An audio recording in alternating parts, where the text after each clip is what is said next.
أشهد أن لا إله إلا الله وحده لا شريك له وأشهد أن محمدا عبده ورسوله أما بعد فأعوذ بالله من الشيطان الرجيم بسم الله الرحمن الرحيم الحمد لله رب العالمين الرحمن الرحيم مالك يوم الدين إياك نعبد وإياك نستعين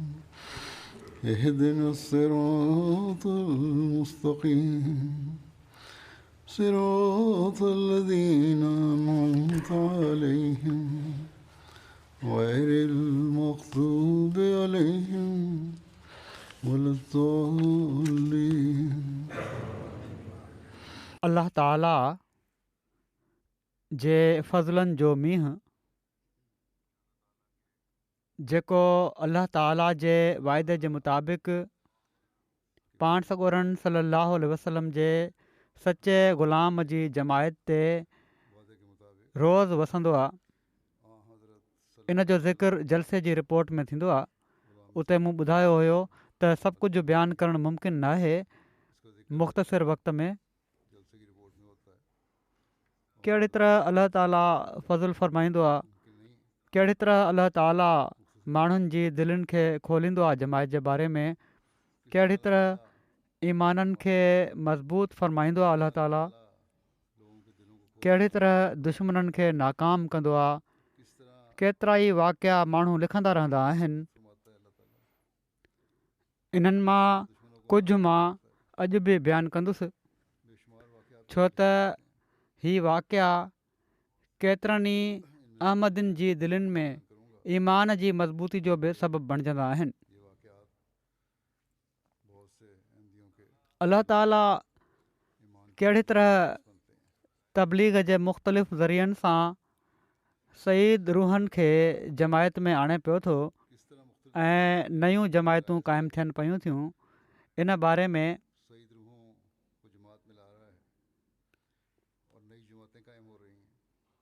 कोंगो कनशासा में जिथे असांजो FM रेडियो आहे, उतां जा लोकल मिशनरी हमीद साहब लिखनि था त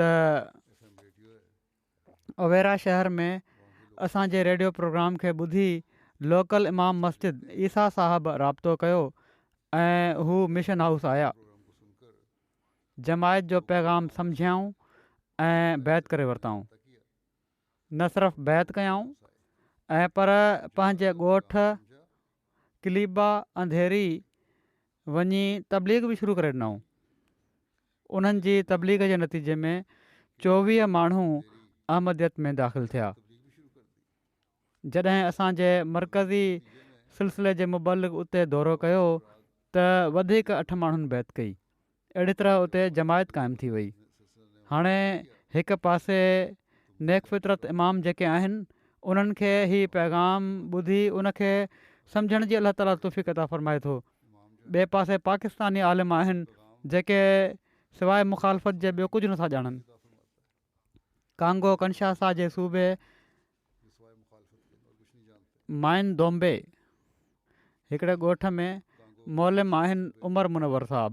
उन्हनि खे तबलीग जे लाइ उते मोकिलियो वियो. वहाबी मुस्लमाननि जी हिकिड़ी मस्जिद में बि विया हू. माण्हुनि में पंफलेट विरायाऊं. किन शरीर नौजवाननि मस्जिद मां निकिरी लुड़ करणु शुरू करे ॾिनो ऐं पथर हणणु शुरू करे ॾिनऊं. हाणे चवंदा आहिनि त साईं माण्हू अफ्रीका में त अणपढ़ियल माण्हू आहिनि, इन लाइ ॻाल्हियूं ॿुधी वठंदा आहिनि. उते बि मुखालफ़त आहे. मौलम साहब पथरनि खां बचाव कंदे बाक़ी माण्हुनि खे तबलीग कंदा रहिया ऐं जेके माण्हू हुआ उहे हिननि माण्हुनि जे सब्र ऐं तहमुल जे रवैये मां ॾाढो मुतासिर थिया ऐं उन्हनि मां के माण्हू जेके हलिया विया हुआ उथी, इन जे करे हू वरी ॿीहर मस्जिद में हलिया आया ऐं हिननि जूं ॻाल्हियूं ॿुधणु लॻा। जमायत जे बारे में सुवाल थिया, एतिराज़ पेश कयाऊं, केतिरनि ई सुवालनि जा जवाब ॾिना विया। हिकिड़े नौजवान चयो शरीर जेको वधी ॻाल्हियूं करे रहियो हो त तव्हां माण्हू लंडन वञी हज कंदा आहियो, जॾहिं त रसूलुल्लाह सल्लल्लाहु अलैहि वसल्लम त सभई हज मके में कया हुआ। मौलम साहब उन खां सुवालु पुछियो त हीअ तूं ॿुधाए त पाण सॻोरन सल्लल्लाहु अलैहि वसल्लम घणा हज कया हुआ? इन ते उन नौजवान चयो त हुज़ूर सल्लल्लाहु अलैहि वसल्लम त जॾहिं खां पैदा थिया उन्हनि सॼी उमिरि हज कया। इन ते मौलम चयो त पाण सॻोरन सल्लल्लाहु अलैहि वसल्लम त सिर्फ़ु हिकिड़ो ई हज कयो आहे। मस्जिद में वेठे इमाम ऐं ॿियनि वॾी उमिरि जे माण्हुनि इन नौजवान खे घटि वधि ॻाल्हायो त तव्हां माण्हू सभई फ़साद कयो पिया था। बहरहाल उहे जेके माण्हू फ़साद करण वारा हुआ शर्मसार थी उतां हलिया विया। बाद में इमाम साहब जमायत जे वफ़द खे पंहिंजे घर वठी विया, जिथे हिननि खां अलावा ॿ ॿिया इमाम बि हुआ ऐं कुझु ॿिया माण्हू बि हुआ। अहिड़ी तरह 40-42 माण्हुनि उते जमायत अहमदिया जी इन तबलीग मां मुतासिर थी करे बैत करे वरिती ऐं हिते बि हिकिड़ी नई जमायत क़ाइमु थी वई। गिनी बिसाओ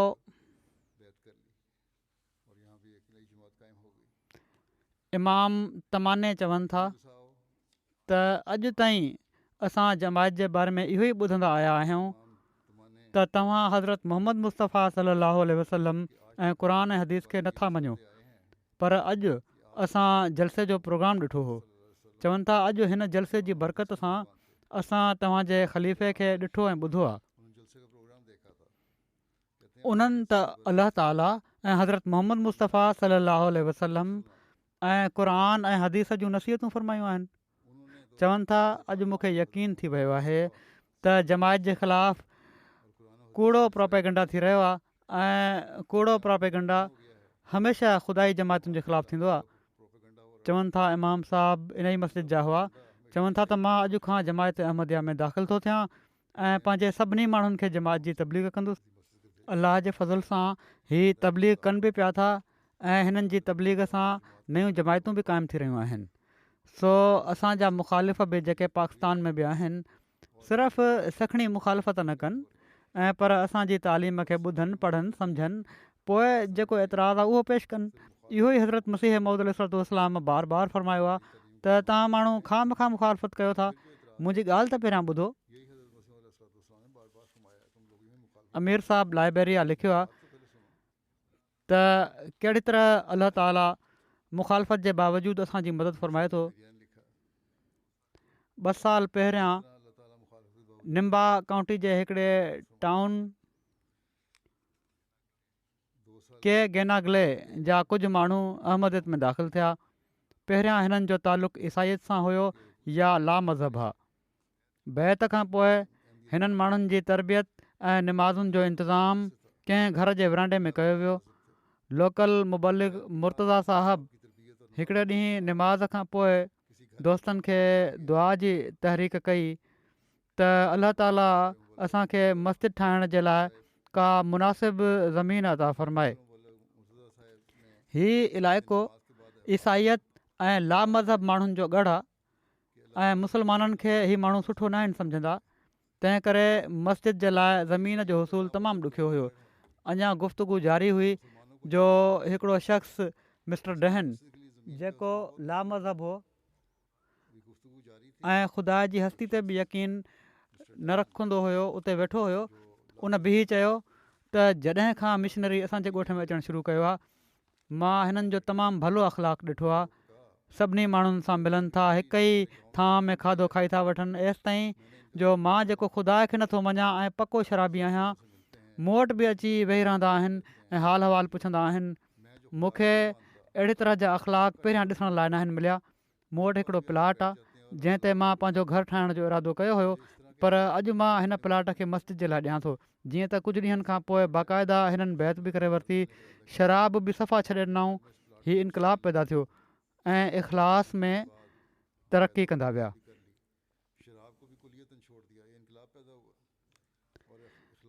अहिड़ी इख़लास में तरक़ी कयाऊं जो बिल्कुलु ई माण्हुनि ॾिठो त हीउ तब्दील शुदा इंसान बणिजी विया आहिनि. हिते मस्जिद जी तामीर जो कमु बि शुरू थी वियो आहे. माण्हुनि चीफ वटि एतिराज़ु कयो त उते मस्जिद नाहे ठहणु ॾियणी, पर ही मिस्टर डहन जेके हुआ उन्हनि वॾी जुरत सां चयो त मां मस्जिद जे लाइ जॻह ॾिनी आहे ऐं मस्जिद ठहंदी हिते. जीअं त हीअ मस्जिद मुकमिल बि थी वई ऐं हिन इलाइक़े में हीअ पहिरीं मस्जिद आहे. इन जो नालो बैतुल नूर आहे, मस्जिद नूर आहे.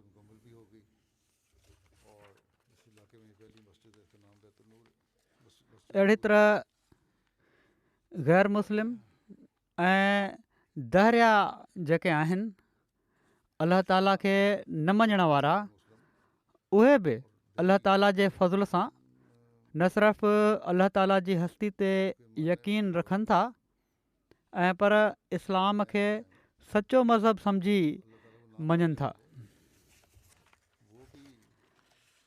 बुरुंडी जो हिकिड़ो कस्बो आहे,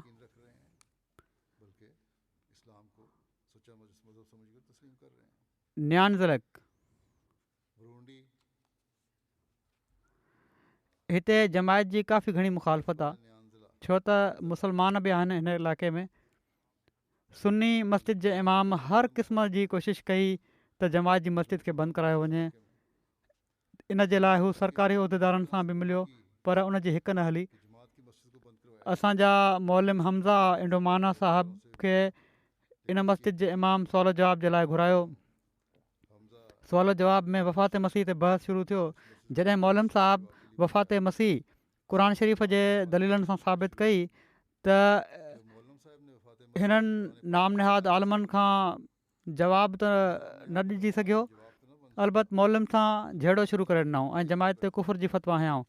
इन ते हिकिड़े ईसाई उथी बीही जमायत जे मौक़िफ़ जी ताईद कई ऐं इन मुला ते वाज़े कयईं त जमायत अहमदिया मुस्लमान आहे, तव्हांजो इस्लाम सम्झ खां ॿाहिरि आहे. हिननि जो त सम्झ अचे थो छा था चवनि. ही ॿिए पासे इन मस्जिद जे मुलनि जो मस्जिद में ई पाण में झेड़ो थी पियो ऐं इन जे करे हुकूमत खे दख़ल अंदाज़ी करणी पई ऐं हिननि जी मस्जिद खे 3 महीननि जे लाइ हुकूमत बंदि करे छॾियो. जेके असांजी मस्जिद खे बंदि कराइणु चाहिनि पिया उन्हनि जो पंहिंजो ई हाल थियो जो मस्जिद बंदि थी वई. हाणे हीउ तरीक़ो बाक़ाइदा साज़िश हेठि नाम निहाद आलिम अख़्तियार कनि पिया था हर हंधि त अहमदिन जूं मस्जिदूं बंदि करायो. पाकिस्तान या पाकिस्तान वांगुरु जेकॾहिं मस्जिदूं बंदि नथियूं थियनि त मुनारा ऐं महराब ड्राहियो. हाणे पाकिस्तान जो कानून बि जेको आहे उहो किथे बि उन में नाहे लिखियलु त अहमदिन खे मुनारा ठाहिण जी इजाज़त कान्हे, पर हुकूमत हिननि मुलनि जे साम्हूं नाम निहाद आलमनि जे साम्हूं गोॾा खोड़ण ते मजबूर आहे. बहरहाल ही पंहिंजी पूरी कोशिशि कनि पिया था त कहिड़ी तरह नुक़सानु पहुचाइनि, पर इनशा ताला हिकिड़े ॾींहुं पाण ई मरी वेंदा. पाकिस्तान में असां ते क़ुर शरीफ़ जी इशाअत ते पाबंदी आहे. तर्जुमे जो त सुवाल ई पैदा नथो थिए. शाया थियण बि नाक़ाबिले माफ़ी ॾोह आहे, नाज़रा बि. ऐं पर किन माण्हुनि ते इन लाइ सख़्ती कई वई, अहिड़ा बि केस दर्ज थिया आहिनि त तूं क़ुर शरीफ़ ॿुधे छो पियो, रिकॉर्डिंग ते छो लॻायो हुई. हीअ हाणे ही नाम निहाद मुस्लमाननि जो इस्लाम आहे. मुला दीन खे बिगाड़े फिटी कयो आहे. इन जी भेट में अलाह ताला असांजे लाइ कहिड़ी तरह रस्ता खोले थो. असीं दुनिया जे मुख़्तलिफ़ मुल्कनि में क़ुर शरीफ़ जी इशाअत कीअं कयूं पिया था. असांजा क़ुर हर हंधि कहिड़ी तरह पसंदि कया वञनि था, ख़ासि तौर ते तर्जुमो जेको जंहिं ॿोली में बि थियो उहो माण्हुनि जी तवजो पाण तां छिके थो. दारुसलाम तंज़ानिया जा हिकिड़ा मौलम साहब आहिनि, उन्हनि ॿुधायो त हू पम्फलेट विराइणु विया हिकिड़े इलाइक़े में. जमायती किताब बि विकिणंदा आहिनि. इन सां तबलीगी राब्तनि में वाधारो थींदो आहे. चवनि था त हिकिड़े ॾींहुं मूंखे 30 किलोमीटर परे खां हिकिड़े गैरस जमायत माण्हू जी फ़ोन आई त हू क़ुर शरीफ़ जो सवाहिली तर्जुमो ख़रीद करणु चाहिनि था. मौलम साहब ॿुधायो त क़ुर शरीफ़ उन्हनि जे वेझो जे इलाइक़े मां बि मिली सघनि था, पर इन शख़्स चयो त मूंखे जमायत जे तर्जुमे ऐं तफ़सीर जो तरीक़ो ॾाढो पसंदि आहे। सही आहे, ॿियनि कया आहिनि, पर जमायती तरीक़ो जेको तर्जुमो आहे उहो ई मूंखे पसंदि आहे, छो त अकुलु इन खे क़बूलु करे थो। मां इहो ई तर्जुमो वठणु चाहियां थो। माली में मुबलिग आहिनि बिलाल साहब, चवनि था जमायत अहमदिया खे क़ुर शरीफ़ जी नुमाइश मुनक़द करण जी तौफ़ीक़ मिली। हिकिड़ो शागिर्दु स्टॉल ते आयो, उनखे क़ुर शरीफ़ जे फ्रेंच तर्जुमे जो तारुफ़ करायो वियो त मौजूदा तर्जुमे में जमायती फ्रेंच तर्जुमो सभिनी खां बहितरीनु आहे। इन ते हू चवणु लॻा त उन्हनि जे घर में बि क़ुर शरीफ़ जो तर्जुमो मौजूदु आहे, जो जेको जमायती तर्जुमे खां बहितरु आहे। उन नौजवान ई चयो। बहरहाल हू पंहिंजे घर वियो, उहो घर वियो ऐं उतां क़ुर शरीफ़ खणी आयो ऐं हिकिड़े कलाक खां वधीक वक़्तु लाथईं ॿुधाइण जे लाइ त असांजो तर्जुमो बहितरु आहे गैरमंदनि जो। ॿिन्ही तर्जुमनि जो मुआज़नो कंदो रहियो। इंसाफ़ पसंदि तबियत हुई। बहरहाल आख़िर हीउ चवण ते मजबूर थी वियो त जमायती तर्जुमो तमामु आला आहे ऐं हक़ीक़त में इन सां क़ुर शरीफ़ खे सम्झणु तमामु सवलो आहे। ऐं पोइ हू हिकिड़ो नुस्ख़ो क़ुर शरीफ़ जो ख़रीद करे साण खणी वियो।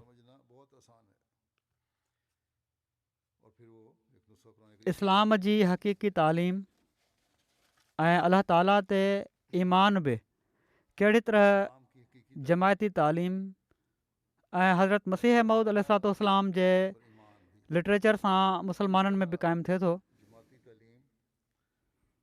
जेके नेक फितरत आहिनि कहिड़ी तरह हू असरु वठनि था। हिकिड़ो वाक़ियो बयानु थो कयां। जूहाट बुक फेयर जे मौक़े ते हिकिड़ा दोस्त जलीमोस साहब आया, कंप्यूटर इंजीनियर आहिनि।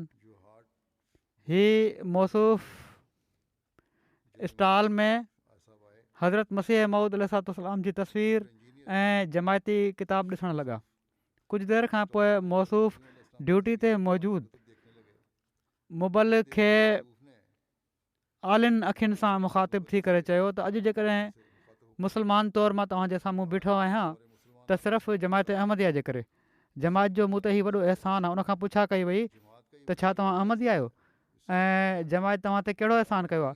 इन ते उन जवाबु ॾिनो त मां अहमदी त न आहियां, पर मज़हब खां मां परे थींदे थींदे दरियो थी वियुसि। पर मुंहिंजे घर में वालिद साहब वटि जमायत अहमदिया जा कुझु पुराणा किताब पिया हुआ जेके हज़रत मिर्ज़ा ग़ुलाम मोहम्मद साहब कादियानी जा लिखियल हुआ। इन्हनि किताबनि जो मूं मुतालियो कयो। इन्हनि किताबनि में हज़रत मिर्ज़ा साहब ख़ुदा ताला जे बारे में जेके दलील पेश कया हुआ, उन्हनि दलीलनि मुंहिंजूं अखियूं खोले छॾियूं ऐं मां लाजवाब थी वियुसि ऐं मुंहिंजो हस्ती बारी ताला ते ईमान क़ाइमु थी वियो। अहिड़ी तरह दरिया माण्हू बि पंहिंजे ईमान खे ॿीहर क़ाइमु कनि था जमायत अहमदिया जे लिटरेचर मां। पोइ चवणु लॻो त हाणे मां जमायत अहमदिया जी वेबसाइट जो मुतालियो कंदो रहंदो आहियां। जमायत अहमदिया इस्लाम जी ताईद में जेके दलील पेश करे थी, इन सां मुंहिंजो ईमान मज़बूत थिए थो ऐं मुंहिंजे इल्म में वाधारो थिए थो। जमायत अहमदिया जे करे मां अॼु मुस्लमान आहियां। मग़रबी दुनिया में जिथे किन मुल्कनि में क़ुर शरीफ़ जी तौहीन कई वञे थी, उते स्वीडन में, डेनमार्क वग़ैरह में, उते ई जॾहिं इस्लाम जी ख़ूबसूरत तालीम पेश कई वेंदी आहे त इन्हनि ई मुखालफ़नि जा रवैया मटिजी वेंदा आहिनि। सो अॼु जमायत अहमदिया ई आहे जेका क़ुर शरीफ़ जे मर्तबे ऐं मक़ाम खे बुलंद करणु ऐं इन जी हक़ीक़ी तालीम ॿुधाइण में कोशिश में लॻी पई आहे। हिकिड़ी जर्मन ख़ातून चयो, नुमाइश लॻल हुई जमायती लिटरेचर जी ऐं क़ुर शरीफ़ जी। उन नुमाइश में मुख़्तलिफ़ मौज़ूअनि ते नुमाइश हुई, पेश कया विया इस्लाम जे बारे में, क़ुर ऐं हदीस जा हवाला पेश कया विया इन्हनि मौज़ूअनि जे हवाले सां, जेके इन ॻाल्हि खे ज़ाहिर पिया कनि त इस्लाम को इंतिहा पसंदि मज़हब न आहे। उन ख़ातून चयो, तव्हांजी जमायत त इस्लाम खे आसान करे असांजे साम्हूं पेश करे छॾियो आहे। हाणे को सबबु न आहे त इस्लाम जी मुखालफ़त कई वञे ऐं क़ुर शरीफ़ जी मुखालफ़त कई वञे।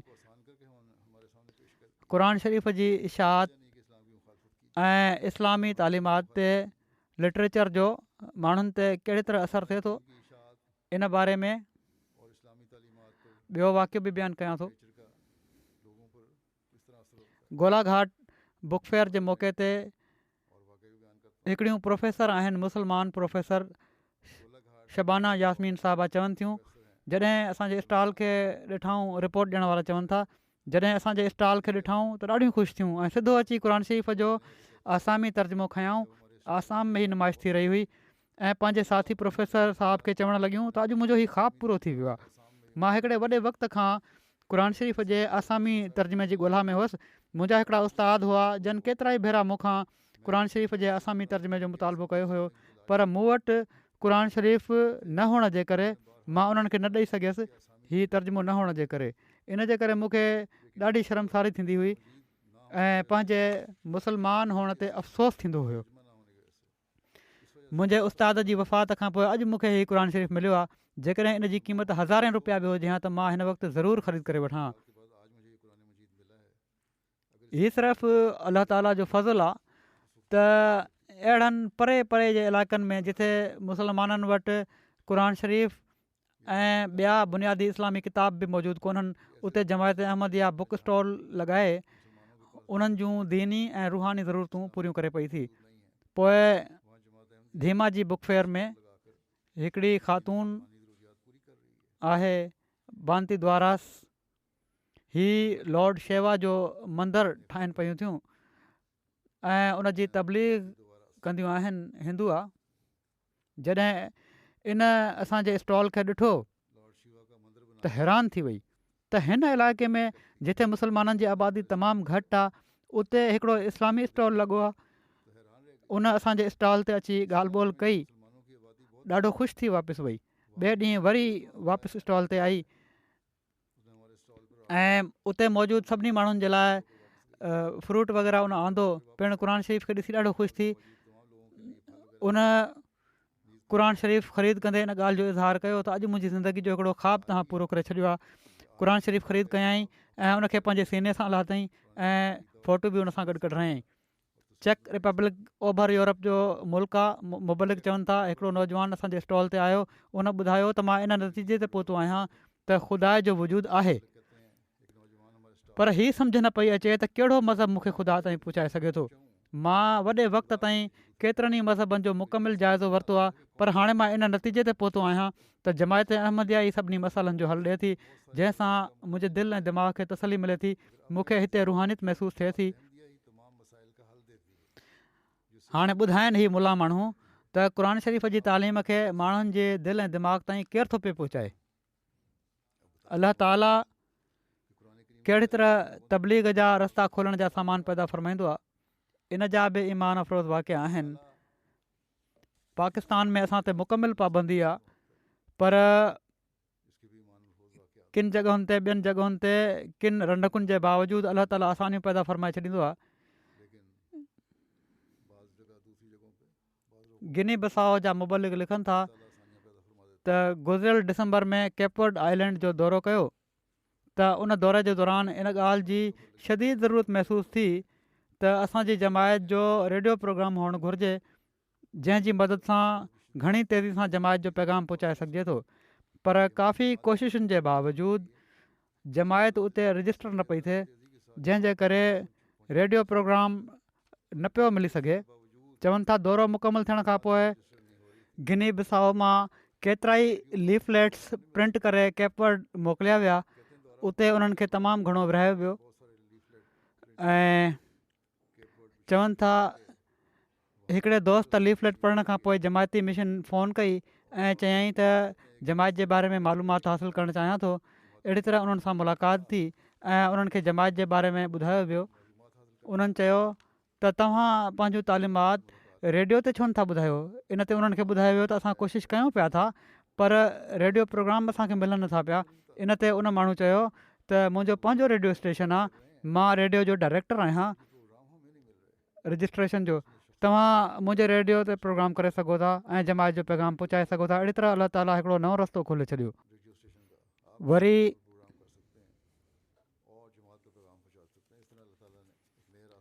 माली जा मुबलिक लिखनि था जलसे सालियाने माली में कुली कोरो रीजन जे हिकिड़े ॻोठ मां हिकिड़ा दोस्त अहमद तुरे साहिबु आया। उन्हनि बयानु कयो त हिन वक़्तु माली में हिकिड़ो मसलक आहे जेको निमाज़ ऐं इस्लाम जे रुकननि खे एॾी अहमियत नथो ॾिए। हाणे हीउ मसलक आहे, हीउ निमाज़ खे ऐं इस्लाम जे रुकननि खे अहमियत नथा ॾियनि, पर मुस्लमान आहिनि, अहमदी पोइ बि ग़ैर मुस्लिम। ऐं हू चवणु लॻा त हू इन ई फ़िरके जो रुकन आहे, पर उन जी दिलि मुतमइन न हुई, नेक फितरत हुयो।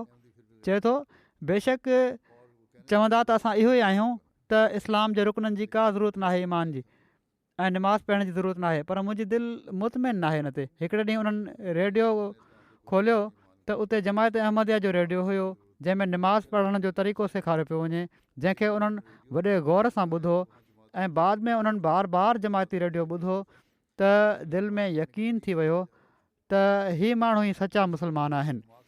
पर ॻोठ वारनि ॿुधायो त हिननि खे सभई मुस्लमान इस्लाम खां ख़ारिज करे चुका आहिनि। चवनि था मां हिते माण्हुनि खे निमाज़ पढ़ंदे तहजुद पढ़ंदे ॾिठो आहे त मुंहिंजी दिलि मुतमइन थी वई।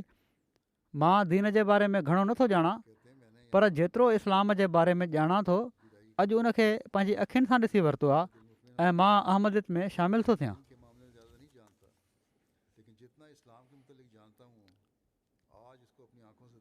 आख़िरी शरई किताब क़ुर शरीफ़, जंहिंखे पढ़णु ॿुधणु रखणु बि जहिड़ो की मूं चयो आहे पाकिस्तान में अहमदनि ते बैन आहे, हिकिड़ो तमामु वॾो ॾोह आहे।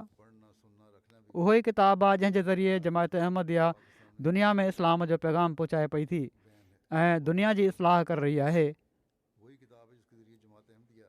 माइक्रोनेशिया जा मुबलिग सरजील साहिबु चवनि था कुझु वक़्तु पहिरियां हिकिड़ो शख़्स साइमन गैडन उन राब्तो करे क़ुर पाक जो नुस्ख़ो हासिलु कयो। इन ते कुझु वक़्तु गुज़री वियो। हिकिड़े ॾींहुं ओचितो उनजो मैसेज आयो त मां मुलाक़ात करणु चाहियां थो। जॾहिं मस्जिद आया त चवणु लॻा त मां सॼी ज़िंदगी बाइबल खे वॾे तफ़सील सां मूं पढ़ियो आहे, पर कोशिशि जे बावजूदु उनजी तालीम दिलि में नथी वेहे, सम्झ नथी अचे का बि। पर जॾहिं खां क़ुर शरीफ़ पढ़णु शुरू कयो आहे त ईअं लॻो जो इन जो हर लफ़्ज़ सिधो दिलि में दाख़िलु पियो थो थिए।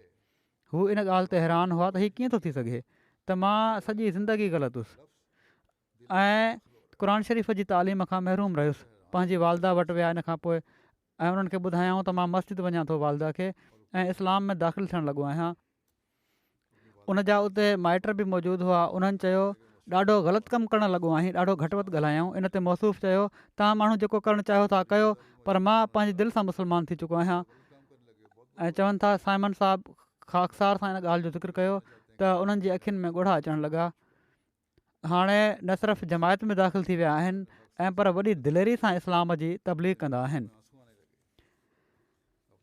जमायत अहमदिया जे ज़रिए कहिड़ी तरह दुनिया जे मुख़्तलिफ़ मुल्कनि में सईद रूह इस्लाम में दाख़िलु थियनि था।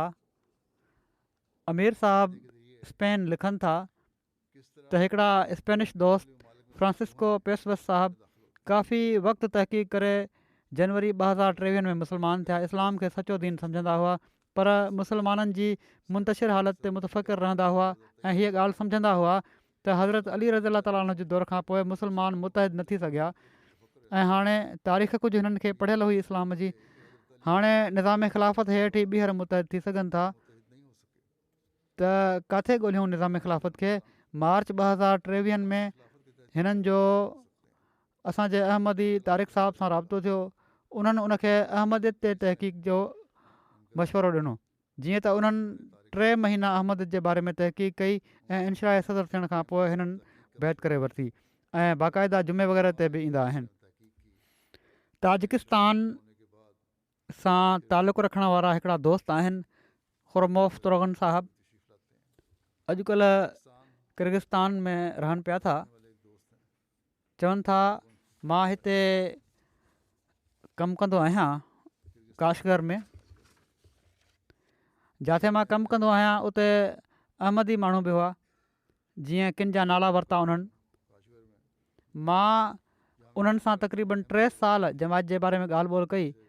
इन्हनि सां ॻाल्हि ॿोल करे आख़िर में मूंखे यकीन थी वियो त जमायत अहमदिया ई हक़ीक़ी इस्लाम आहे ऐं इमाम महदी अलैहिस्सलाम ई मसीह मऊद आहिनि ऐं मसीह नासरी फ़ौत थी चुका आहिनि। जीअं त ख़ाकसार बैत करे जमायत अहमदिया में शामिलु थी वियो पोइ दुआ जे लाइ हिननि चयो आहे त दुआ कयो अलाह ताला मूंखे ख़िदमत जी तौफ़ीक़ ॾिए ऐं मुतक़ी बणाए ऐं बैत जे 10 शर्तनि ते अमल करण जी तौफ़ीक़ ॾिए। रशिया मां मुबलिक लिखनि था अताउल वाहिद साहिबु, नौजवान खे अलाह ताला इस्लाम अहमद ॾांहुं मुतवजह कयो। 1.5 साल अॻु उन्हनि सां राब्तो थियो हुयो। हिकिड़े नंढड़े कस्बे में रहण वारो नौजवान आहे ऐं उन्हनि जा वालिद त मज़हब खां परे थी विया हुआ, पर मार्शल जी घरवारी ईसाई ऑर्थोडॉक्स सां तालुक़ु रखंदी हुई।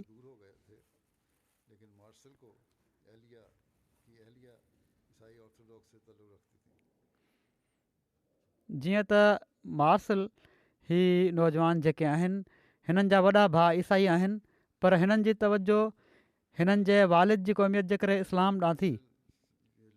हू पहिरियां ई मुस्लमान हुआ हिननि जा वालिद।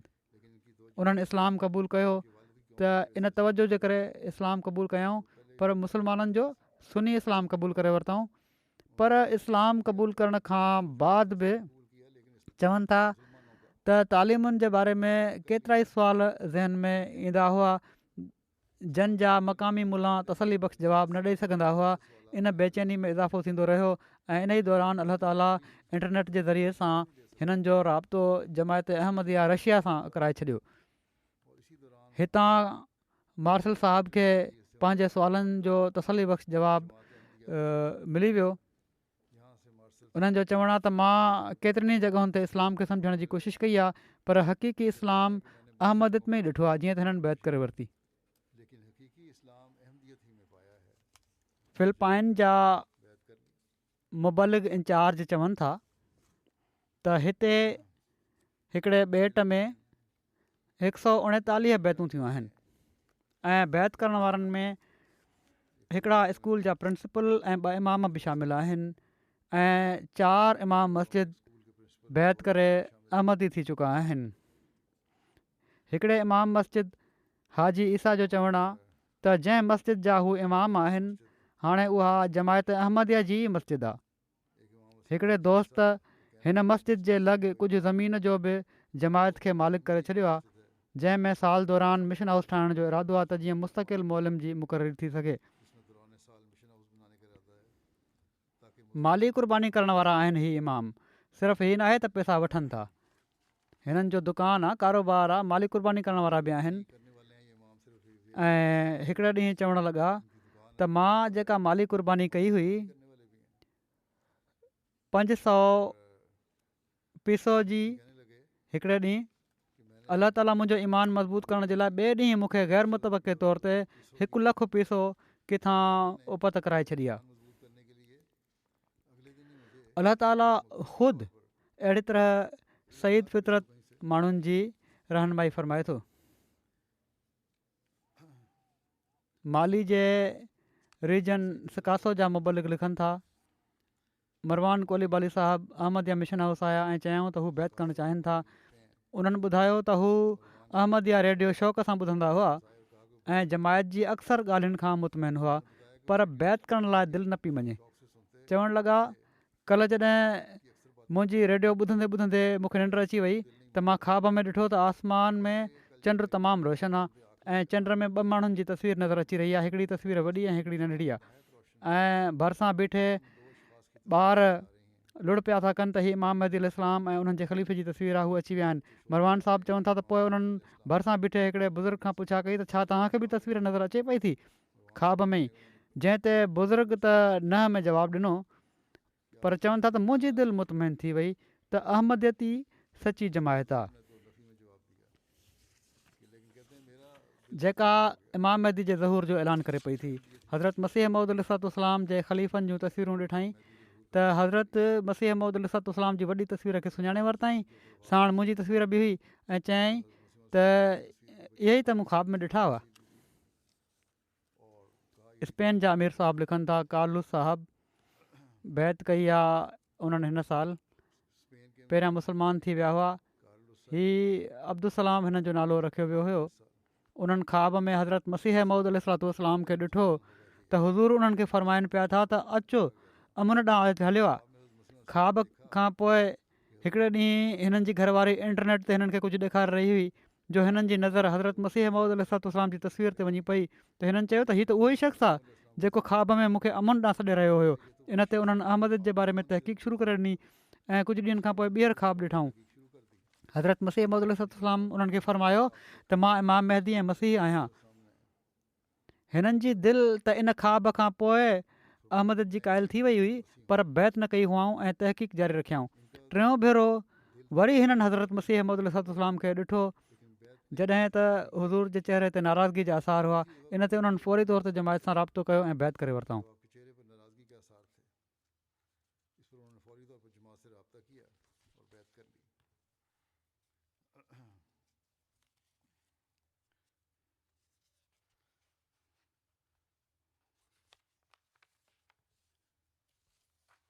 बावजूद मुखालफ़नि जी तमामु घणी कोशिशुनि जे नौमबाइन मज़बूती ईमान में मज़बूती जो कहिड़ी तरह इज़हार कनि था। बुर्किना फ़ासो महदी आबाद जा हिकिड़ा नासिर सईदू यका साहब बयानु कनि था त जॾहिं असांजे ॻोठ जी अक्सरियत अहमद क़बूल करे वरिती त सऊदी अरब में रहंदड़ मुंहिंजे हिकिड़े कज़न सभु ख़र्च बर्दाश्त करे असांखे सऊदी अरब घुरायो। उते पहुतासीं त उन असांखे काबतुल्ला शरीफ़ जी ज़ियारत कराईंदे चयो त हीअ इस्लाम जा मुक़दस मक़ामात आहिनि। इस्लाम हितां शुरू थियो हुयो, पाकिस्तान मां न। तंहिं करे हिते क़ाइमु वहाबी अक़ीदो अख़्तियारु कयो ऐं अहमद छॾे ॾियो। मां चयो त तूं इन लाइ असांखे हिते सॾियो हुयो? उन इन ॻाल्हि ते हा कई। पोइ मूं चयो त हिन मुक़दस जॻह जे पाछे में बि दुआ थो कयां त मुंहिंजी ज़िंदगी में को अहिड़ो मौक़ो न अचे जो मूंखे अहमदियत छॾणी पवे। काबतुल्ला शरीफ़ में चवनि था त मां हीअ दुआ कई त अलाह ताला मूंखे इन खां पहिरियां ईमान जी हालत में मौत ॾेई छॾे, कॾहिं बि अहिड़ो मौक़ो न अचे जो मां ईमान खां फिरी वञा। चवनि था बहरहाल उन खां पोइ मां जल्द बुर्किना फ़ासो अची वियुसि। ख़ुदा जो करणु ईअं थियो जो उहो ई उन्हनि जो जेको माइट जेको सौट हुयो उहो हिननि सां मिलण जे लाइ मिटनि माइटनि सां बुर्किना फ़ासो आयो त अलहाज इब्राहिम साहिबु उनखे तबलीग कई ऐं हू अहमद ई थी वियो। बहरहाल चवनि था जेको असांखे शिकार करणु चाहे पियो ख़ुदि अहमद जो शिकार थी वियो। वरी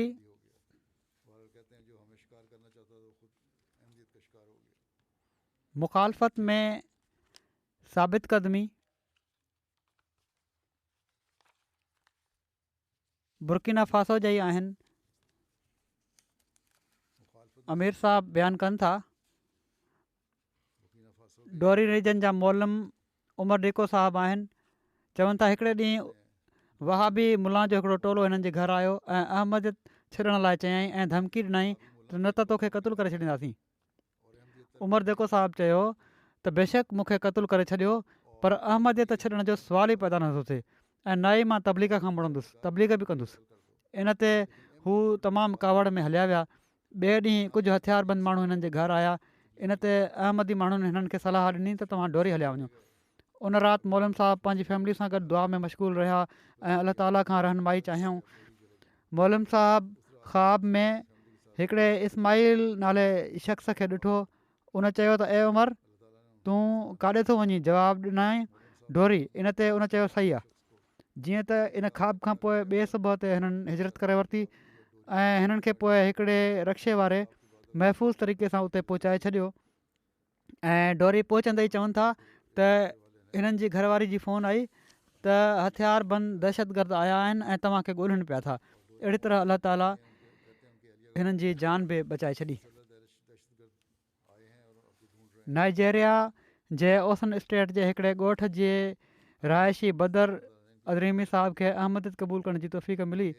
ॿनी ॿारो कंदा आहिनि ऐं अहमदियत क़बूल करण खां अॻु ॻोठ जे मुख़ालिफ़ ग्रुप जा सरगर्म रुकन हुआ, असांजी जमायत जे मुख़ालिफ़ ग्रुप जा। ॻोठ में जमायत अहमदिया जे मिशनरी चवनि था मूंखे जमायत सां मुतारिफ़ करायो त मूंखे जमायत अहमदिया जे बारे में वधीक ॼाणण में दिलचस्पी पैदा थी। कुझु वक़्तु तहक़ीक़ करण खां पोइ मूं अहमदियत क़बूल करे वरिती। बैत खां पोइ ॻोठ वारनि पारां शदीद मुखालफ़त खे मुंहुं ॾियणो पियो। मूंखे चवनि था चयो वियो त 3 महीना अथई, जेकॾहिं तूं अहमदियत न छॾी त तुंहिंजो घरु तबाह करे छॾींदासीं। ॾाढी परेशानी थी। हिकिड़े ॾींहुं मां ॿनी ते कमु करण जे लाइ वियुसि। शदीद तूफ़ान अची वियो। चवनि था मूंखे यकीन हुयो त मां वापसि घरु वेंदुसि त मुंहिंजो घरु इन तूफ़ान जे वर चढ़ी चुको हूंदो। बहरहाल जॾहिं घरु वियुसि त छा थो ॾिसां त मुंहिंजे घर जे साॼे खाॿे सभई घर तबाह थी विया आहिनि। तक़रीबन 50 जे लॻभॻि घर तबाह थी विया। न सिर्फ़ु घरनि जूं छितियूं ऐं पर सॼा घर ई मलबो बणिजी विया। ऐं इन दौरान मुखालफ़नि जी हीअ ॻाल्हि बि ज़हन में अची पई वञे त छो त तूं अहमदियत क़बूलु कई आहे, इन लाइ हिकिड़े ॾींहुं जॾहिं तूं पंहिंजे घरु वापसि ईंदे त पंहिंजो घरु तबाह ऐं बर्बादु ॾिसंदे। मूं दुआ कई त अल्लाह, जेकॾहिं हीअ जमायत तुंहिंजी जमायत आहे ऐं हज़रत मसीह मऊद अलैहिस्सलाम उहे ई मऊद महदी आहिनि जंहिंजी ख़ुशख़बरी रसूल करीम सल्लल्लाहु अलैहि वसल्लम ॾिनी हुई, त मुंहिंजे घर खे रहण न ॾिजांइ। बहरहाल जॾहिं मींहुं झको थियो त मां पंहिंजे घर जे अंदरि दाख़िलु थियुसि, ॾिठुमि त हर कमिरो महफ़ूज़ हुयो ऐं कंहिं क़िस्म जो को नुक़सानु न थियो हुयो, जॾहिं त चौधारी जा केतिरा ई घर तबाह थी विया हुआ। चवनि था इन वाक़े खां पोइ मुंहिंजो अहमदियत जी सचाई ते ईमान पको थी वियो ऐं मूंखे यकीन थी वियो त हीअ जमायत वाक़ई हिकिड़ी ख़ुदाई जमायत आहे। बहरहाल दुनिया जे मुख़्तलिफ़ मुल्कनि में अलाह ताला जा ई वर्ता त हर हंधि अलाह ताला जूं ताईदूं हज़रत मसीह मऊद अलैहिस्सलाम सां गॾु नज़र अचनि थियूं, जन असांखे हक़ीक़ी इस्लाम जी तालीम ॾिनी आहे।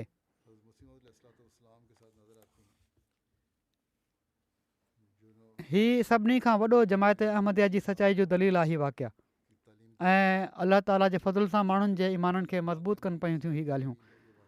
अलाह ताला दुनिया जूं नज़रूं बि खोले ऐं ईमान ऐं यकीन खे क़बूलु करण जी इन्हनि खे तौफ़ीक़ अता फ़रमाए। के जनाज़ा हिन वक़्तु मरहूमनि जो ज़िक्र करिणो आहे, मूं ज़िक्र कंदुसि, पर हीअ बि ज़िमननि चई छॾियां त हिननि ॾींहंनि में कोविड जेको पखिड़िजी रहियो आहे ॿीहर, तंहिं करे माण्हुनि खे एहतियात बि करणु घुरिजे। इन बारे में बि मरहूमनि जे ज़िक्र में पहिरियों ज़िक्र आहे मुकरमा अमतुल हादी साहिबा बेगम मुकरम पीर ज़ियाउद्दीन साहिबु। ही हज़रत डॉक्टर मीर मोहम्मद इस्माइल साहिब जूं धीउ हुयूं। 92 सालनि जी उमिरि में कुझु ॾींहं पहिरियां हिननि जी वफ़ात थी आहे। इन्ना लिल्लाहि व इन्ना इलैहि राजिऊन। हिननि जा पुट शबीर अहमद नाइब अमीर आहिनि इस्लामाबाद जा, ऐं ब्रिगेडियर दबीर अहमद एडमिनिस्ट्रेटर आहिनि फज़ले उमर अस्पताल में। अॼुकल्ह रिटायरमेंट खां पोइ हिननि वक़्फ़ु कयो हो। 2 धीअरूं बि आहिनि हिननि जूं। हिननि जे पुट लिखियो त असां भेण भाइरनि हमेशह पंहिंजी वालदा खे नंढपण खां ई निमाज़ुनि ऐं तिलावत में बाक़ाइदा ॾिठो ऐं बाक़ाइदा चंदो ॾियण वारियूं MTA ॾिसणु हिननि जो मामूलु हुयो। जमायती तहरीकुनि में हिसो वठंदियूं हुयूं। तहरीक जदीद जे दफ़्तर अव्वल जूं चंदो ॾियण वारियूं हुयूं। जेका 1971 में जेका पाक भारत जंग थी, इन में हिननि जे अमतुल हादी साहिबा जे घर वारे ब्रिगेडियर ज़ियाउद्दीन साहिबु ओभर पाकिस्तान में हुआ, जेको हाणे बांग्लादेश आहे, ऐं उते हू तमामु घणो वक़्तु रहिया। ही चवनि था पीर दबीर त मुंहिंजी वालदा बि ऐं नंढी भेण बि उते हुई। कुझु वक़्त खां पोइ वालिद साहिबु वालदा ऐं नंढी भेण खे मोकिले छॾियो, पर हू परेशान रहंदियूं हुयूं। पर कॾहिं बि उन्हनि पंहिंजी परेशानी जो इज़हार असां ॿारनि ते न कयो ऐं पर असांखे हौसलो ॾींदियूं रहियूं। ऐं 6 महीननि खां पोइ उते ब्रिगेडियर साहिबु उतां वापसि आया। हमेशह तलक़ीन कंदियूं हुयूं त ईदुनि ते ग़रीबनि जो ख़्यालु रखो, उन्हनि खे ईद जूं ख़र्चियूं ॾियो। ह्यूमैनिटी फस्ट में हर साल 2 भेरा तमामु वॾी रक़म मोकिलींदियूं हुयूं। इन जो डॉक्टर नूरी साहिब बि ज़िक्र कयो आहे। खूह ऐं हैडपंप लॻाइण जे लाइ, ॿारनि जी पढ़ाई जे लाइ, ग़रीबनि जे खाधे जो बंदोबस्तु करण जे लाइ हिननि जी धीउ अमतुल कबीर तलत चवनि थियूं त बाआवाज़ तिलावत कंदियूं हुयूं ऐं कंहिंजी गिला न कंदियूं हुयूं। ॿियनि खे बि इन ॻाल्हि खां झलींदियूं हुयूं। ख़िलाफ़त सां ॾाढो अक़ीदत जो तालुक़ु हुन। बाक़ाइदा MTA ॾिसंदियूं हुयूं, बाक़ाइदा ख़ुतबो ॿुधंदियूं हुयूं ऐं असांखे हर मौक़े ते सम्झाईंदियूं हुयूं त सिलसिले जा किताब पढ़ण जो ॾाढो फ़ाइदो आहे। ऐं हिननि खे पाण खे बि ॾाढो शौक़ु हुयो। सैरांदी हर वक़्तु हिननि खे जे किताब पिया हूंदा हुआ जेके मुताले हेठि हूंदा हुआ। तमामु घणो सुठो मिलण वारियूं ऐं तालुक़ु रखण वारियूं हिननि जूं ॾोहिटियूं चवनि थियूं त जॾहिं बि असीं क़ुर शरीफ़ जी का नई सूरत यादि कंदियूं हुआसीं त असांखे इनाम ॾींदियूं हुयूं ऐं हौसले अफ़ज़ाई कंदियूं हुयूं। चवनि थियूं मूंखे यादि आहे त बाक़ाइदा फजुर जी नमाज़ खां पोइ तमामु डिघी तस्बीह ऐं दुआऊं घुरंदियूं हुयूं ऐं मूंखे बि तलक़ीन कंदियूं हुयूं। सुबुह तयारु थियण खां पोइ क़ुर खे तफ़सीर सां पढ़ंदियूं हुयूं, हदीक़त सालिन पढ़ंदियूं हुयूं, रूहानी ख़ज़ाइन पढ़ंदियूं हुयूं, पोइ नेरन कंदियूं हुयूं। अलाह ताला मरहूमा सां मग़फ़िरत ऐं रहम जो वर्ताव फ़रमाए, दर्जा बुलंद करे, हिननि जूं नेकियूं हिननि जे ॿारनि में बि जारी फ़रमाए। अॻिलो ज़िक्र आहे मुकरम साक़िब कामरान साहिबु, जेके असांजा वाक़फ़े ज़िंदगी नायब वकील समी बसरी हुआ अॼुकल्ह, जेके 42 सालनि जी उमिरि में रज़ा अला जी फ़ौत थी विया। हिननि जो ख़्यालु इहो ई आहे डॉक्टरनि जो त फूड पॉइज़निंग थी आहे।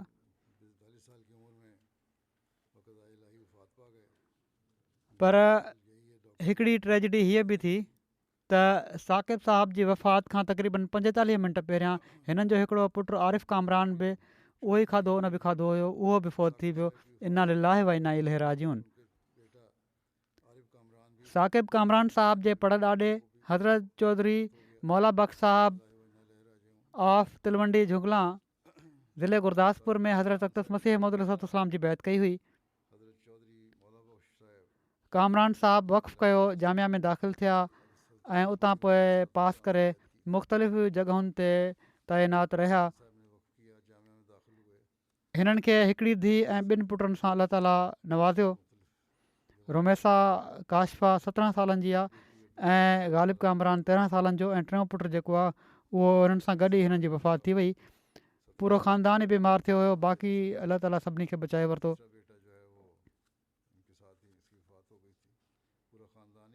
जामिया पास करण खां पोइ हिननि जी निज़ारत इस्लाह इरशाद मक़ामी में तइनाती थी। पोइ हदीस जे मज़मून में हिननि खे तख़सुस जे लाइ चूंडियो वियो। पोइ इन खां बाद ही वकालत तालीम तहरीक जदीद हेठि सीरिया हिननि खे अरबी जी आला तालीम जे लाइ मोकिलियो वियो, पर उतां जे हालात जे करे वापसि हलिया आया या कंहिं ॿिए सबबु। पोइ उनखां बाद डिसंबर 2018 में तहरीक जदीद जे स्टूडियोज़ जी शुरूआति थी त नाइब वकील समी बसरी तहरीक जदीद हिननि खे मुक़ररु कयो वियो ऐं वफ़ात ताईं इन ई उहिदे ते हू ख़िदमत अंजाम ॾींदा रहिया। 18 साल अलाह ताला हिननि खे ख़िदमत जी तौफ़ीक़ ॾिनी। हिननि जी वालदा सादका बेगम साहिबा चवनि थियूं त कामरान जी पैदाइश वक़फ़े नौ जी तहरीक खां पहिरियां थी हुई। हिननि हज़रत ख़लीफ़तुल मसीह राबे खे दरख़्वास्त कई त मुंहिंजे 2 नंढनि पुटनि खे वक़फ़े नौ में शामिलु करे छॾियो। हज़रत ख़लीफ़तुल मसीह राबे उन्हनि जी दरख़्वास्त मञी वरिती ऐं शामिलु करे वरिताऊं। हिननि जूं घरवारियूं चवनि थियूं तमामु प्यारी शख़्सियत हुआ, लफ़्ज़नि में बयानु करणु ॾुखियो आहे। निमाज़ूं फ़िक्र सां पाइण वारा, ख़िलाफ़त सां शिदत सां मुहबत करण वारा, जमात जी अमानतुनि जी हिफ़ाज़त करण वारा, हर रिश्ते में पुरख़लूस मुहबत करण वारा, ख़्यालु रखण वारा ऐं हर शख़्स जो ख़्यालु रखण वारा, जमात जे हर माण्हू जो ख़्यालु रखण वारा, ऐं कोशिशि हूंदी हुअनि त तरबियत बहितर रंग में कनि पंहिंजे ॿारनि जी बि। हिननि जी वालदा बि लिखियो आहे त क़ुर शरीफ़ जे हुकुम त पंहिंजे वालदेन जे साम्हूं उफ़ न चओ, कॾहिं बि ॾाढियां आवाज़ में हिननि ॻाल्हि न कई। ॿियनि जा राज़ लिकाइण वारा, दफ़्तरी राज़नि जी हिफ़ाज़त करण वारा। हिननि जी घरवारी चवनि थियूं त असां कॾहिं कॾहिं ॿाहिरां ॿुधंदा हुआसीं ॻाल्हियूं त हिननि खां पुछंदा हुआसीं त हीअ ॻाल्हि थी आहे, त चवंदा हुआ हीअ अमानत आहे, मां तोखे नथो ॿुधाए सघां। निमाज़ूं बाजमायत पढ़ण ॾांहुं ॾाढी तवजो हुअनि, ॿारनि खे बि तलक़ीन कंदा हुआ ऐं हमेशह कोशिशि हूंदी हुई त घर में ॿारनि जो ऐं घरवारी जो ख़्यालु रखनि, उन्हनि जी ज़रूरतुनि खे पूरो कनि।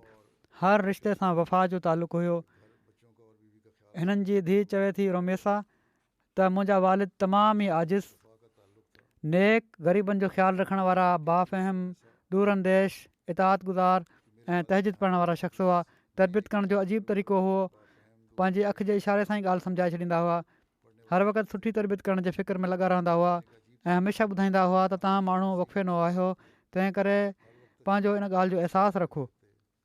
चवनि था केतिरियूं ॻाल्हियूं मां उन्हनि खां पुछी वठंदी हुअसि, कॾहिं बि न हिब कंदा हुआ उन्हनि जा जवाबु ॾियण में, तोड़े कहिड़ी बि कैफ़ियत हुजे। रुहान अहमद साहब मुरबी सिलसिला जेके अॼुकल्ह असीर राहे मौला आहिनि, ही चवनि था त मूंखे हिननि जी तरबियत हेठि ऐं निगरानी हेठि वॾो वक़्तु कमु करण जो मौक़ो मिलियो।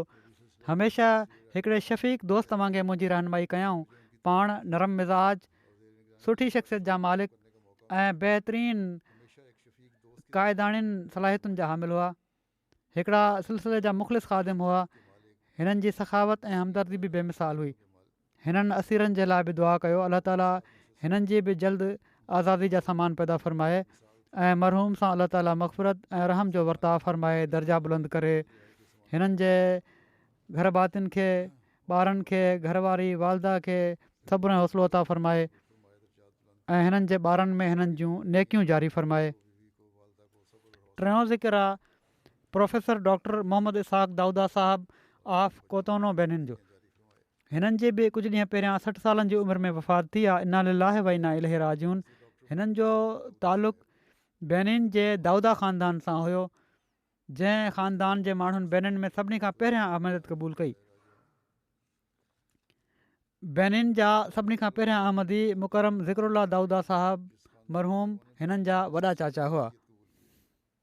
हिननि जा वालिद ईसा दाऊदा मरहूम सॼी ज़िंदगी बेनिन जा नेशनल नाइब अमीर रहिया। 1980 में जॾहिं पाण शागिर्द हुआ त पाण ज़िक्रुल्लाह दाऊद साहिब मरहूम जी तबलीग सां अहमदियत क़बूल करे वरिती हुआऊं। अहमदियत क़बूल करण खां पोइ पंहिंजे वॾे चाचे सां गॾु पंहिंजे वालदेन खे तबलीग कंदा रहिया ऐं कुझु वक़्त खां पोइ हिननि जी तबलीग सां वालदा ऐं वालिद बि अहमदी थी विया। 2022 में सेनेगाल जी यूनिवर्सिटी मां ज़ूलॉजी में PhD जी डिग्री हासिलु कयऊं। इन खां पोइ वापसि अची बेनिन में प्राको यूनिवर्सिटी में प्रोफेसर तौरु तइनात थिया। पंहिंजी क़ाबिलियत जे आधार केतिरनि मुल्की ऐं ग़ैर मुल्की कॉन्फ्रेंसिस में शरीक थींदा हुआ। वॾो वक़्तु सदर ग़ुलामुल अहमदिया बेनिन तौरु ख़िदमत जी तौफ़ीक़ मिलियनि। शागिर्दी जे ज़माने में ई हिननि वसियत करे वरिती हुई ऐं अहिड़ी तरह बेनिन जे अहमदियुनि मां शुरू जा ऐं पर चवनि था लिखियलु आहे त सभिनी खां पहिरें मूसी हुअण जो एज़ाज़ु हिननि खे हासिलु थियो। हिननि जूं घरवारियूं रहना दाऊदा साहिबा जेके हिन वक़्तु लजना जूं नेशनल सेक्रेटरी तरबियत आहिनि, चवनि थियूं त मां शादी खां पोइ पंहिंजे मुड़ुस जी तबलीग सां अहमदियत क़बूल कई। हिननि मूंखे यसरनुल क़ुरान ऐं पोइ क़ुरान शरीफ़ पढ़ायो। तमामु ई शरीफ़ ऐं ईमानदार, इंसानियत जो दर्द रखण वारा, ग़रीबनि जो ख़्यालु रखण वारा इंसान हुआ। जमाती कमनि जे लाइ हर वक़्तु तयारु रहंदा हुआ। बाक़ाइदा तहजीद पढ़ण वारा हुआ। मूंखे तलक़ीन कंदा हुआ ऐं चवंदा हुआ त घर में क़ुरान शरीफ़ पढ़ंदी कर त जीअं असांजे घर में ख़ुदा ताला जूं रहमतूं नाज़िल थियनि। चवनि थियूं त जॾहिं पाण यूनिवर्सिटी में नाइब डीन जे उहिदे ते फ़ाइज़ थिया त हिकिड़े ॾींहुं हिकिड़ी औरत रोअंदी आई ऐं उन चयो त मुंहिंजी धीउ फेल थी रही आहे ऐं तव्हां इनखे पास करे छॾियो, ऐं जेकॾहिं उहा पास न थी त मुंहिंजो घरवारो इन जी फ़ी बि न ॾींदो ऐं मारींदो बि, ऐं काफ़ी रक़म खणी आई त हीअ रक़म तव्हां रखो। त उन्हनि चयो त जेकॾहिं रक़मूं ॾेई पास थियणो हुजे त पोइ ग़रीब त पोइ कॾहिं बि पास न थींदो। तूं ईअं कर जो हीअ तूं मूंखे जेके पैसा ॾियणा आहीं रिश्वत जा, मां त अहमद ई आहियां, मां त अहिड़ा कमु नथो करे सघां। तूं हीअ पाण वटि रख ऐं इन ई मां फ़ी ॾिजांइ, ऐं जेकॾहिं घटिजी पवनी त मां तोखे अञा पैसा ॾींदुसि फ़ी जे लाइ। पर हीअ जेको आहे त सिफ़ारिश पास करे छॾियां, रिश्वत वठी, हीअ नथो थी सघे। पर बहरहाल हू रक़म जो थेलो उते छॾे हली वई। हिननि जी घरवारी ॾेखारियो त हीअ थेलो पियो अथई। हू खणी उहो थेलो अकाउंटेंट वटि आया। उन औरत खां हिननि पुछा कई त तोखे कंहिं ॿुधायो त मुंहिंजो घरु आहे, तूं त मूंखे सुञाणी नथी। उन चयो त मूंखे अकाउंटेंट, यूनिवर्सिटी जे अकाउंटेंट ॿुधायो आहे। बहरहाल हीअ अकाउंटेंट वटि विया ऐं रक़म उनखे ॾिनऊं ऐं चयूं त उनखे वापसि ॾिजांइ। मीटिंग घुरायूं यूनिवर्सिटी जी ऐं उते सॼो मामिलो पेश कयूं ऐं ॿुधायूं त उन ते उते जेके सभई प्रोफेसर हुआ गॾु थिया, सभई जेका एग्ज़ेक्टिव हुई, त उन्हनि चयो त हू त 3 लख फ्रांक खणी आई हुई, हीअ 1.5 लख आहिनि। पर बहरहाल उन मां उहो बि कंहिं अकाउंटेंट ई खुर्द बुर्द करे वरिता हुआ। त बहरहाल चाहिनि ई पिया हिननि जा मुखालिफ़ हिननि खे नाइब डीन जे उहिदे खां फ़ारिग करायो वञे, इल्ज़ाम हणायो वञे रिश्वत जो, पर उन में कामयाबु न थिया। ऐं यूनिवर्सिटी वारा ऐं ॿिया बि हिननि जे साथियुनि बाद में बि ॾाढो खुलियो खुलायो इज़हार कयो त वॾी ईमानदार शख़्सियत हुआ, हमेशह पंहिंजे पाड़े जी ग़रीब बेवाउनि जो ख़्यालु रखंदा हुआ, कंहिंजे घर जी मरमत कराए छॾियाऊं, ॿारनि जी दिलदारी कंदा हुआ, हर मेंबर सां प्यारु कंदा हुआ। वफ़ात ते ताज़ियत जे लाइ यूनिवर्सिटी प्राको जे शोबे एग्रीकल्चर जा केतिरा ई प्रोफेसर आया। शोबे जे इंचार्ज प्रोफेसर डॉक्टर इब्राहिम चयो त तमामु ई आजिज़ ऐं दयानतदार इंसान हुआ। यूनिवर्सिटी में पापा बोनर जे नाले सां फ्रेंच लफ़्ज़ आहे मशहूरु हुआ, जंहिंजो मतिलबु आहे हर हिक खे बरकत ॾियण वारो। हर ज़रूरतमंद खे जेको बि खीसे में हूंदो हुयो उनखे ॾेई छॾींदा हुआ, कॾहिं बि हथे ख़ाली न मोटाईंदा हुआ। अलाह ताला ते ॾाढो ई तवकुल हुन। इसहाक़ दाऊद साहब खे हुज़ूर सल्लल्लाहु अलैहि वसल्लम सां हज़रत मसीह मौद अलैहिस्सलाम ऐं ख़िलाफ़त सां तमामु घणी मोहबत हुई। हू दुआ घुरंदा हुआ त ए अल्लाह, मूंखे पाण सॻोरनि सल्लल्लाहु सां मोहबत जो ई हाल हुयो। चवंदा हुआ त पाण सॻोरनि सल्लल्लाहु जी उमिरि 63 साल आहे, त इन खां वधीक मूंखे उमिरि न ॾिजांइ। हिकिड़े मुबलिक खे ॿुधायऊं त फ्रांस ई विया हार्ट सर्जरी जे लाइ, दिलि जा मरीज़ थी विया हुआ, त उन्हनि अलैहिस्सलाम वारी मुंडी हिननि खे पातल हुई। डॉक्टर उहा लाहिण लॻा त हिननि चयो त हीअ मुंडी न आहे लाहिणी, हीअ मौत ताईं मूंसां गॾु रहंदी, छो त इहे ई अलाह ताला जा फज़ुल आहिनि जंहिंखे मां हमेशह यादि रखंदो आहियां। हिते क़ाइमु मक़ाम अमीर जेके आहिनि अॼुकल्ह मुबलिक इंचार्ज आहिनि, मियां कमर चवनि था त पराको जो जॾहिं मां रीजन मुबलिक हुउसि त जेका बि पघार मिलंदी हुअनि त पंहिंजी वसियत ऐं ॿिया चंदा हिकिड़े लिफ़ाफ़े में विझी मस्जिद में खणी ईंदा हुआ। पहिरियां शुरू में ई त मुंहिंजी रसीद कटे छॾियो। हमेशह मुरकंदा रहंदा हुआ ऐं हर मुसीबत ऐं परेशानी में इहो ई चवंदा हुआ त मां दुआ कयां थो। ख़लीफ़े वक़्त खे बि दुआ जे लाइ लिखी छॾियो आहे, अलाह ताला आसानी पैदा फ़रमाईंदो। पोइ हिते रहिजी वियल घर भातियुनि में घरवारी खां अलावा 2 धीअरूं ऐं 2 पुट शामिल आहिनि। वॾी धीउ अज़ीज़ा मक़सदा दाऊदा एग्रीकल्चर में PhD कनि पयूं थियूं। 2 पुट रकीब दाऊदा ऐं मसरूर दाऊदा कंप्यूटर जी तालीम हासिलु कनि पिया था। अलाह ताला हिननि ॿारनि खे बि हिननि जे पीउ जे नक्श क़दम ते हलाए ऐं मरहूम सां मग़फ़िरत ऐं रहम जो वर्ताव फ़रमाए, दर्जा बुलंद फ़रमाए। निमाज़ खां पोइ इनशा अल्लाह जनाज़े जी निमाज़ थींदी।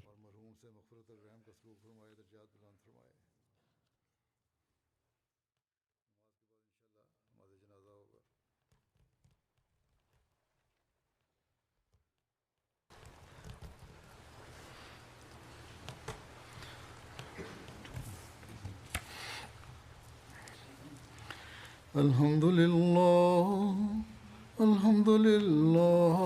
नहमदुहु व नस्तईनुहु व नस्तगफिरुहु व नुमिनु बिही व नतवक्कलु अलैहि व नऊज़ु बिल्लाहि मिन शुरूरि अनफुसिना व मिन सय्यिआति अअमालिना।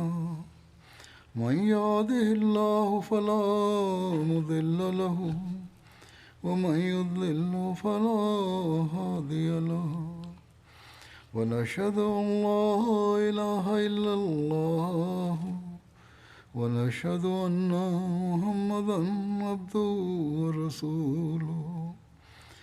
इबादल्लाहि रहिमकुमुल्लाह, इन्नल्लाह यअमुरु बिल अदलि वल इहसानि व ईताइ ज़िल क़ुर्बा व यन्हा अनिल फ़हशाइ वल मुनकरि वल बग़ि यइज़ुकुम लअल्लकुम तज़क्करून। उज़्कुरुल्लाह यज़्कुरुकुम वदऊहु यस्तजिब लकुम ولذكر الله أكبر.